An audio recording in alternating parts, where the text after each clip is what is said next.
इंशाल्लाह आज हमारे डिस्ट्रिक्ट स्कूल इंटर स्कूल जो टूर्नामेंट है उसका इफ्तिताह हो गया है। इसमें तकरीबन 13 जो मेजर गेम हैं वो हिस्सा ले रहे हैं।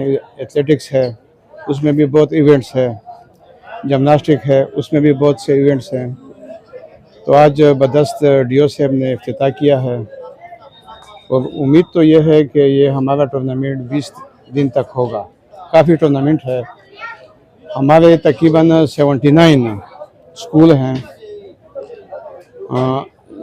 हाई और हाई सेकेंडरी, जबकि इसके अलावा SDW के भी 22 स्कूल हैं। तो हमारे पास तकरीबन 100 से ज़्यादा स्कूल हैं। तो इन के दरमियान ये कंपटीशन जो है एक ही वक्त में शुरू हो रहा है और ये खुशी की बात है कि बहुत से स्कूलों ने इसमें हमारे पास एंट्री की है और बहुत ही दिलजमी के साथ, खुशी के साथ ये अब इसमें हिस्सा ले रहे हैं।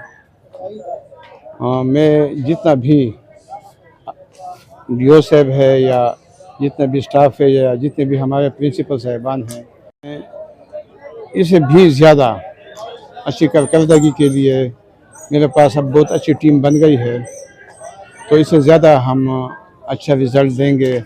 अच्छा, एक बात मैं ये वाज़े कर दूं कि तकरीबन सूबाई सतह पर हमारी 4 और 5 टीमें जो हैं वो सूबे की सतह पर जीतती हैं। तो इंशाल्लाह इस दफ़ा भी बनों से हमारी अच्छी अच्छी टीमें निकलेंगी। वॉलीबॉल हो गया, क्रिकेट हो गया, हॉकी हो गया, बैडमिंटन हो गया है, इसी तरह फुटबॉल हो गया है। ये हम सूबाई सतह पर जीते हैं। इंशाल्लाह मज़ीद भी हम जो इवेंट्स एथलेटिक्स में हैं या जिम्नास्टिक में हैं वो भी हम जीतेंगे।